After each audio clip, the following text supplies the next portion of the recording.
There is something you need to hear today, and deep down part of you already senses it. Someone did not merely feel drawn to you. Someone did not just admire you from afar or enjoy having you around for a passing moment. No, someone fell for you in a way that surprised even them. And what makes this so powerful is that it did not happen for some obvious reason. It was not simply your looks. It was not because you tried to impress them. It was not because you pursued, pleaded, or forced a bond into existence. It happened because of three very particular things about you, three things that touched parts of them they had guarded for years. And the second one is something most people would never see coming. In fact, once you grasp it, many puzzling moments between you and this person may finally start to make sense. You may have asked yourself why they sometimes looked at you in a different way, why their vibe shifted when they were near you, why there were times they felt near, almost intensely present, and then suddenly unreadable, distant, or emotionally closed off. That inconsistency wounded you because it seemed to defy logic. How can someone feel so present in one moment and so out of reach the next? But this is exactly where many people get love wrong. Love does not always produce instant closeness. Sometimes real love does the reverse. It uncovers wounds, it triggers fears, it stirs up everything a person has spent years trying to avoid feeling. And that may be precisely what took place here. Because when someone genuinely falls for you, especially someone emotionally guarded, they do not simply feel desire. They feel exposed. They feel unguarded. They feel the frightening chance of being understood too clearly. Carl Jung recognized something deep about human connection. The people who affect us the most are often the ones who stir the unconscious parts of who we are. Not because they meant to, but because their presence naturally slips past our defenses. Suddenly, the mask cracks. Suddenly, the tightly managed emotional world starts to tremble. Suddenly, everything they believed they had mastered begins to feel shaky. And that is where the first reason begins. The first reason they fell for you is that you made them feel emotionally secure without trying to control them. This sounds simple, but psychologically it is remarkably rare. Most people step into relationships carrying hidden expectations. They crave reassurance, validation, certainty, emotional guarantees. They may never say it outright, but their energy signals pressure. Get closer, justify yourself, pick me, prove something. But your energy carried something different. Even if you wanted closeness, something about your presence never felt manipulative. You stayed emotionally present without smothering. You were warm without being demanding. You gave room without emotionally vanishing. And whether you knew it or not, this stirred something deeply disarming within them. That is because many emotionally guarded people expect love to feel like pressure. They expect closeness to eventually turn into obligation. They expect intimacy to become control. They expect vulnerability to be turned against them. Somewhere along the way in their past, they learned that emotional exposure carried a price. Maybe love became conditional. Maybe affection arrived with criticism attached. Maybe emotional honesty was answered with rejection, shame, or abandonment. So over time, they built walls. They grew cautious. They learned to hold back. They became skilled at protecting themselves. Then you came along, and something about how you carried yourself around them quietly disrupted their whole emotional framework. You did not force emotional intensity. You did not endlessly demand explanations. You did not use every instance of emotional unevenness as a weapon. Instead, your energy communicated something they rarely got from others. I notice you, and I am not trying to trap you. That kind of emotional safety is not common. It sinks deep into the nervous system. It signals to the body that it may finally be okay to relax. And often the person experiencing this does not even understand what is going on. They simply notice something unusual. They feel more at ease around you. They think of you when alone. Your absence weighs on them more than they expected. Your presence brings relief in ways they cannot put into words. And that is where love quietly starts. Not always with fireworks, not always with dramatic declarations. Sometimes love begins as recognition in the nervous system. Sometimes the heart says yes long before the mind can catch up, and that leads somewhere painful but meaningful. The safer they felt with you, the more threatening you became to their defenses. That may sound like a contradiction, but it is one of the deepest truths in attachment psychology. People often assume emotional avoidance means someone feels nothing. Usually, it is the opposite. Avoidance is often strongest when feelings become too much to handle. The deeper the connection feels, the more survival instincts kick in. Their mind starts hunting for reasons to withdraw, slow down, regain control, protect itself. Because if this matters too much, losing it will hurt too much. And maybe you noticed this. Maybe right when things felt closer, they grew quieter, more distant, harder to figure out. Almost as if they were battling something unseen, they were. And what they were battling was not always you. Often they were battling what you stirred in them. But now comes the second reason, and this one may catch you off guard. The second reason they fell for you is that you mirrored back the parts of themselves they had rejected. This is where Jung becomes especially relevant. Jung believed every person carries a shadow, the hidden emotional self holding everything we suppress, deny, or refuse to own. Vulnerability, need, desire, tenderness, grief, dependency, softness, even longing. Many people spend years building identities designed to steer clear of these traits. They become strong, logical, independent, detached, controlled, not because those traits are fake, but because they shield against pain. Then someone arrives who reflects the missing self. That someone may have been you. Without even trying, you mirrored back the emotional depth they had buried. Your softness confronted their hardness. Your emotional honesty exposed their suppression. Your intuition saw what they worked hard to conceal. And something remarkable happened. You made them feel emotionally visible, not just seen on the surface, but seen underneath. That kind of visibility is both beautiful and terrifying, because being truly seen means losing the ability to hide behind familiar identities. You may have noticed moments where they seemed oddly affected by things you said, especially simple things. Perhaps you noticed truths about them they never voiced. Maybe you sensed pain hiding behind their composure. Maybe you understood emotional patterns they thought no one could recognize. And each time you gently brushed against one of those hidden truths, something inside them reacted, not because you were wrong, but because you were right. And being accurately seen can feel jarring to someone who built their entire emotional survival around staying invisible.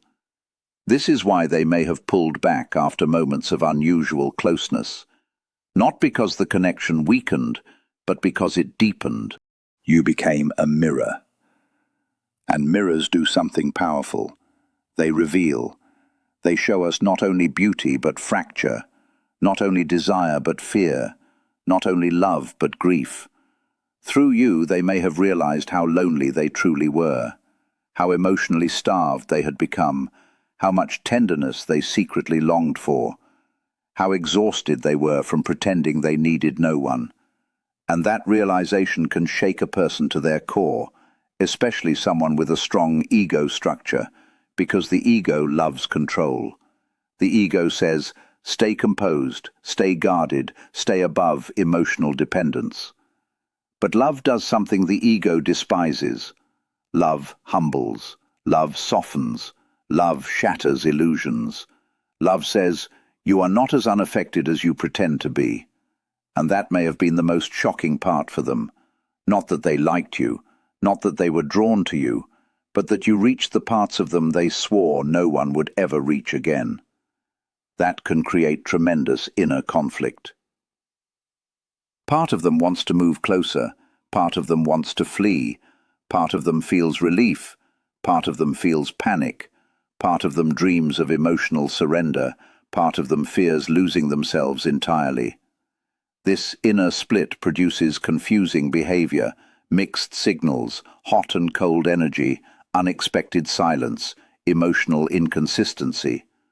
Not because love is missing, but because love is colliding with unresolved wounds. And if their contradictions have left you confused, you need to hear this clearly. Sometimes the person who feels the most shows the least. Not because they do not care, but because caring feels overwhelming. And now we reach the third reason. The third reason they fell for you is that you awakened something they believed was gone forever. Hope, not fantasy, not obsession, hope. Genuine emotional hope. This runs deeper than attraction and even deeper than chemistry.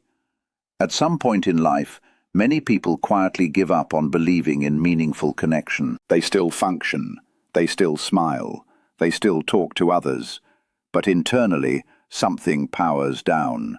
They lower their expectations, they become emotionally pragmatic, they stop expecting to be deeply understood, they stop believing anyone could truly reach them in the places that matter most. They adapt just to emotionally survive. Then, out of nowhere, someone changes everything. A conversation feels different, a presence feels familiar, an energy feels oddly meaningful, and something dormant starts stirring awake. They begin imagining possibilities again. They begin feeling emotionally alive again. They start wanting things they had trained themselves not to want: connection, tenderness, belonging, an emotional home. And that is dangerous for someone who has survived by needing less, because hope changes everything. Hope reopens the heart, and once the heart reopens, numbness becomes impossible. This may be why they think about you more than you realize.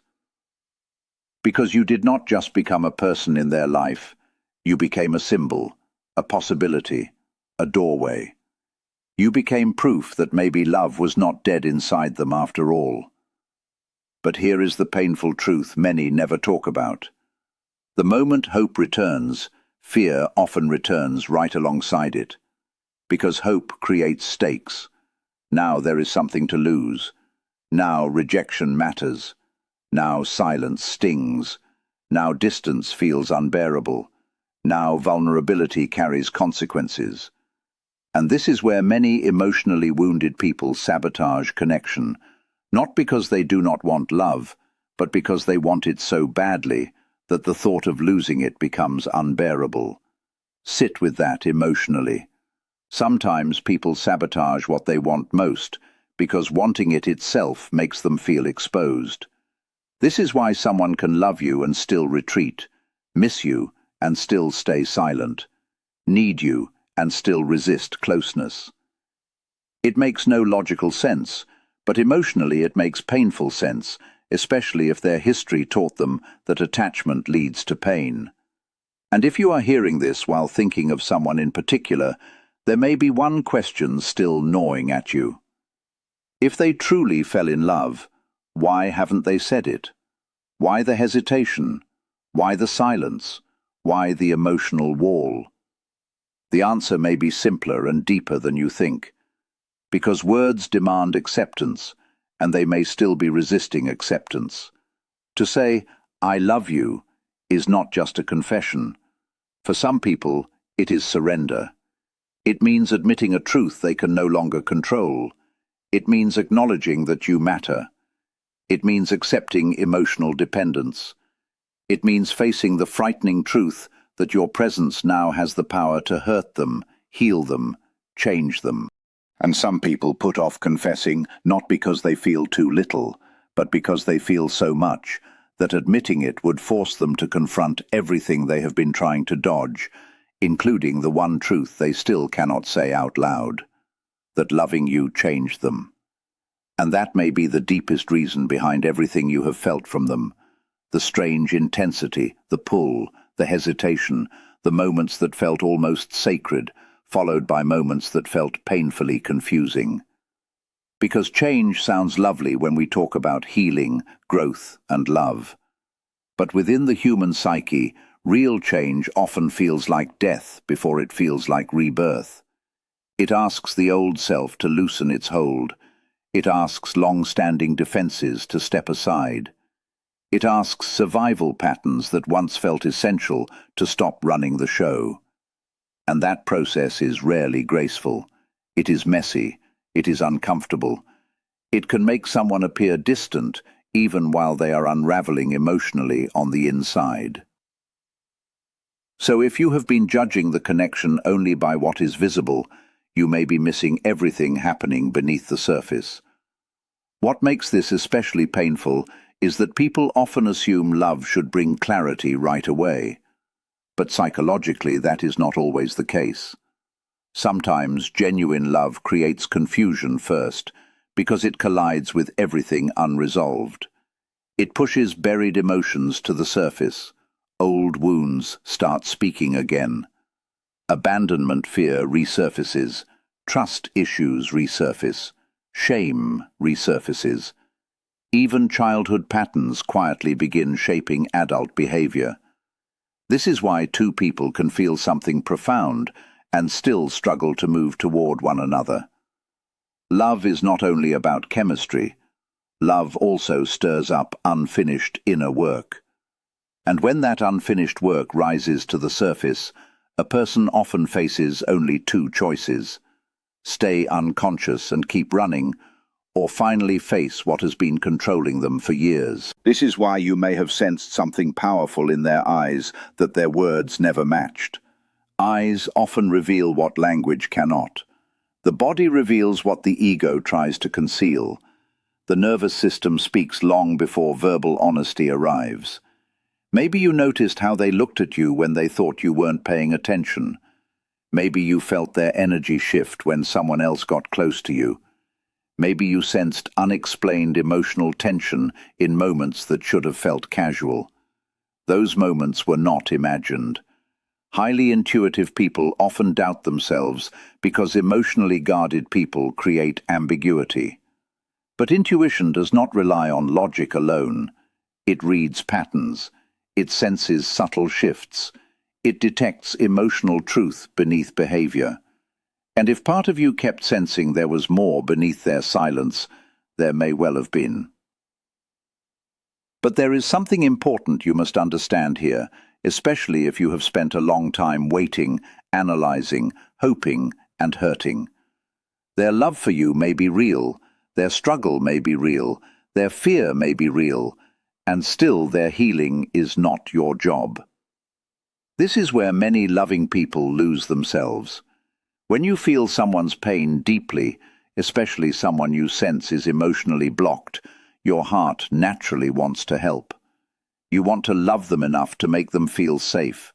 You want to explain, reassure, wait longer, understand more, offer more patience, become softer, become wiser, become more available. But there is a fine line between compassion and self-abandonment. Loving someone should never require losing your center. Understanding someone's wounds should never require excusing endless emotional inconsistency. Feeling empathy for their fear should never mean carrying the entire emotional weight of the connection alone. And perhaps this is exactly what you needed to hear today, because the real story is not only about why they fell in love with you, it is also about what this connection has revealed about you. Why did this affect you so deeply? Why did their silence hurt so much? Why did their inconsistency pull you into such intense emotional reflection? Sometimes the people who awaken us are mirrors too. Just as you reflected hidden parts of them, they may have reflected hidden parts of you. Perhaps they touched your longing to be chosen fully. Perhaps they stirred old abandonment wounds. Perhaps they surfaced your fear of being loved halfway. Perhaps they revealed how easily you can mistake emotional intensity for emotional availability. That realization can feel painful, but it holds power, because awareness changes everything. Carl Jung spoke about projection, the unconscious tendency to place our inner unmet needs onto another person. Sometimes we believe someone else holds the key to our emotional completion. We grow emotionally attached not only to who they are, but to what they represent. They become the carrier of hope, healing, redemption, closure, or destiny. But eventually life asks a deeper question. What part of what you seek from them must first be reclaimed within yourself? That question transforms the entire connection. Because when you stop chasing emotional completion through another person, something remarkable happens. You become clearer, calmer, more grounded, more powerful. You stop begging for emotional certainty from people who are unsure of themselves. You stop overanalyzing every message, every silence, every delay, every inconsistency. You stop shrinking to make someone else comfortable with closeness. And, ironically, this inner shift often changes the dynamic more than anything else ever could. Why? Because emotionally guarded people are deeply attuned to energy. They feel pressure, they feel pursuit, they feel emotional dependency, but they also feel something else. They feel absence. They feel it when the person who once energetically reached for them grows still. They feel it when someone stops chasing and returns to themselves. And that moment can become a turning point. Not because you are playing games, not because distance is manipulation, but because authenticity is magnetic. When you stop abandoning yourself, the energy shifts. And if they truly fell in love with you because of those three things, your emotional safety, your ability to mirror hidden truth, and your power to awaken hope, then the worst thing you can do now is betray those very qualities by abandoning yourself in pursuit of them. Stay aligned with who it was that made them fall in love. Stay emotionally honest, stay grounded, stay warm, but stay rooted in self-respect. Because real love cannot grow where self-betrayal exists. This may be the emotional paradox you were meant to understand. You do not create healthy love by forcing movement. You create space for love by embodying truth. And truth carries a quiet power. Truth says, I feel what I feel. Truth says, I will not deny the connection. Truth says, I do not need to chase what is meant to meet me. Truth says, I can love without losing myself. That energy is transformative, and if they are truly confronting their own emotional walls, there may come a moment when the internal pressure becomes impossible to ignore, because suppressed love does not vanish. It builds up. What is denied emotionally often resurfaces psychologically, in thoughts, in dreams, in memory, in physical sensation, in unexpected moments of grief. People can suppress expression, but suppressing feeling is far harder than they think. The heart keeps speaking, especially at night, especially in silence, especially when distractions fall away. That may be when your absence becomes loudest for them. That may be when they replay conversations, revisit memories, remember how safe they felt, remember how seen they felt, remember how alive hope felt around you. And eventually, if they are emotionally honest with themselves, they may reach the point where avoidance costs more than vulnerability. That is usually when transformation begins, not when love appears, but when running becomes more painful than staying. And this is something many people misunderstand. You cannot force another person's awakening, but you can stop interfering with it. Sometimes the most loving thing you can do is allow someone to feel the consequences of emotional avoidance. Allow them to experience the emptiness of disconnection. Allow them to face themselves without you constantly compensating for their emotional absence, not as punishment, not as revenge, but as truth. Because growth requires contact with truth. And truth often sounds like this: I care about you. I understand your fear. I see your struggle, but I cannot do your healing for you. That is love with boundaries. That is compassion without self-loss. That is emotional maturity. And for many women listening to this, especially those who have loved deeply and waited painfully, this may be the hardest lesson of all. Sometimes love is real and still not ready. That truth hurts because we want love to be enough. We want emotional intensity to guarantee an outcome. We want soul recognition to guarantee union. But connection alone does not create a relationship. Love must become embodied through courage, emotional honesty, and action. Without those things, even powerful love can remain trapped in potential. And potential can become one of the most painful emotional prisons, because almost love can haunt the heart. Almost connection can linger for years. Almost confession can keep hope suspended. That is why clarity matters. Not forced clarity from them, but inner clarity from you. Ask yourself gently, am I loving from strength or from longing alone? Am I honoring what I feel while also honoring what I deserve? Am I waiting from peace or from fear of letting go? Those questions matter because healing does not always mean forgetting someone. Sometimes healing means loving them without letting uncertainty consume you. Sometimes healing means accepting the connection while releasing control over timing. Sometimes healing means trusting that what is real does not require desperation. And if this person truly loves you, one truth remains. Real love eventually seeks truth. Not forever, perhaps not quickly, and not always in the way we expect. But real love cannot stay comfortably hidden forever. Sooner or later, what is true demands expression. The soul grows weary of denial, the heart grows weary of suppression, the mask grows heavy, and eventually something breaks. The ego softens.